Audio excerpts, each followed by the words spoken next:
Hi, I'm Ryan Szymanski, curator for Battleship New Jersey Museum and Memorial, and today we're on board USS Lucid. Lucid was a minesweeper built in the 1950s that was sold by the Navy, turned into a houseboat, scrapped, but since minesweepers are entirely wooden, the scrappers went through and collected all the metal elements, but left the wooden ship intact, although completely gutted. The folks here at the Stockton Maritime Museum, hoping to find a minesweeper, the type of vessel built in Stockton traditionally, went to the Navy for one. However, the lack of success with groups preserving wooden-hulled ships led the Navy to decline requests for one of these ships. So, in the absence of a Navy-donated ship, they were able to acquire what was left of Lucid from the scrappers. When asked if she was salvageable, one maritime expert responded that this is a book ship. You either need your checkbook or your matchbook. I'm glad to say that the folks at the Stockton Maritime Museum went for their checkbooks instead, which isn't really an accurate description of what happened here. While NAVSEA wasn't willing to give them a ship, NAVSEA was willing to open up traditional steel-hulled vessels for them to take parts off of. And for the last, 2 decades or so, they've been gradually stripping off the types of fittings that were missing from Lucid to replace with actual Navy fittings from other ships. They were also able to partner with the San Joaquin Building Futures Academy, which is a school that teaches trades and other important skills like that, because the ship is made out of wood. Many of the repairs, many of the furnishings, many of the things that are missing are actually wooden facsimiles of the steel objects you would see on a regular Navy ship.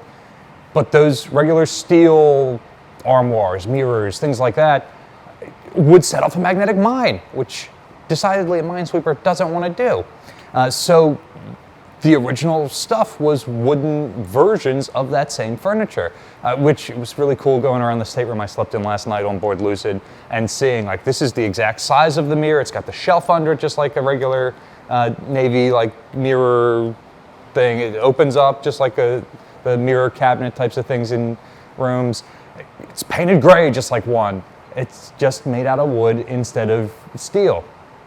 And so those folks learning trades have been able to come on board Lucid and work on putting down new tile decks and running electricity because all of the original cabling was gone, and doing all of these other restorations by the blueprints. And even so, the ship was going to come up short. There are those critical things that are unique to minesweepers that minesweeper sailors expect to see when they come back to tour their home, that you just can't find on a cruiser or a resupply ship or any of these vessels that NAVSEA opened up for them. And that's where the wherewithal of this organization came into effect. And many of you guys have heard about it already. The end of last year, we tagged along with the folks from Lucid to go over to Taiwan, the last country in the world still operating a sister ship of Lucid, and they allowed us to take parts, 2 20-ton Connex boxes worth of parts off of that ship. And we haven't been able to talk about it too much since then.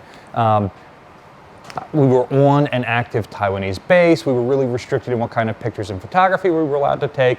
But now that the first box is here and parts have started to be installed on Lucid, and the second box is well on its way, we're allowed to talk a little bit more about it. It's incredible having visited Lucid 3 years ago and now coming back, and I was impressed with her 3 years ago. She was way better condition than I expected her to be in. But now coming back and seeing some of the parts that were stripped off of Implicit, the former US Navy minesweeper that the Taiwanese were operating, and now seeing them get reinstalled on Lucid is really incredible. The first important thing that has been reinstalled are these cranes on the fantail, which are used for the paravanes, which are critical in minesweeping operations. And again, this is one of those things that's absolutely unique to minesweepers, and particularly this class of minesweepers. So there was only the one place in the world available for this. And fortunately, the Taiwanese Navy was super supportive of the folks from Lucid. Naval History and Heritage Command, the Navy's curator branch, was super supportive. The Taiwanese Navy couldn't just give it back to some random American citizens. They had to transfer this stuff to the Navy, who transferred it to Lucid, and NHHC, like they always are with us museum ships, was incredibly supportive of this operation. They were actually on a layoff, a government layoff, while we were over there. And while they were on that layoff, we were communicating with them, hey, we found this other part we want, can you add it to the list that you're requesting from them for us to strip off? And they were working with us while they weren't being paid. So it was really great that everybody came together to allow the restoration of this ship to continue. So here's another great place, and keep in mind that they only got the first Connex box back recently, so much of that stuff still hasn't been installed on the ship. It's going to take years for all that to get put back. But one of the places where they focused is here on the bridge. The space was completely gutted. Obviously things like the helm and lee helm here were completely gone. You can't give a tour of a museum ship without having a helm or engine order telegraph equivalents or any of this sort of stuff that you expect to see. And so this space shows a really great combination of parts and equipment, like the stuff on the back bulkhead here that they were able to take from other ships, the helm here from USS Ranger, but then the lee helm from Implicit, an object that just couldn't find an analog of anywhere but on a sister ship.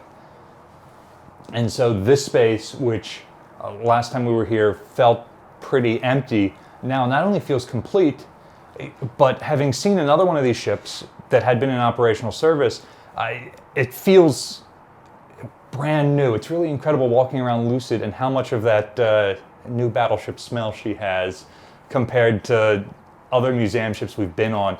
Like the ship is just so clean, the wire runs and things like that. She doesn't look like a ship that served for 20 or 30 or 50 years and then went through a second civilian life before becoming a museum ship.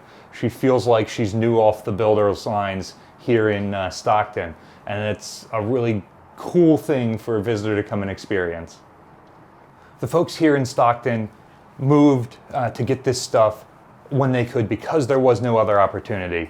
So they are still looking for funding to get that last Connex box shipped home. They're still looking for funding to do the installation work of all this new equipment. Like 40 tons of equipment on a vessel that's something like 800 tons total. Like, this is really transformative stuff, and they're still collecting the funding to get it all installed. So there's a link in the description below if you would like to support Stockton Maritime Museum. Their next open house is April 11th, 2026, so make sure you come out and see all the hard work that's going on. If you can't come on that date, we left a link to their website down below. Check out their other upcoming dates, reach out, and maybe they'll be able to accommodate you at other times. And remember to support them in any way you can. They're always looking for new volunteers. They're always looking for new support. They also have other social media such as Facebook and YouTube where they're posting about the project, posting about their open houses, things like that, so be sure to follow them. Battleship New Jersey receives operating support from the New Jersey Department of State. USS Lucid does not, so there's a link in the description below to support them, and you can support us by liking, sharing, and subscribing so more people find about our museum and our channel. Thanks for watching.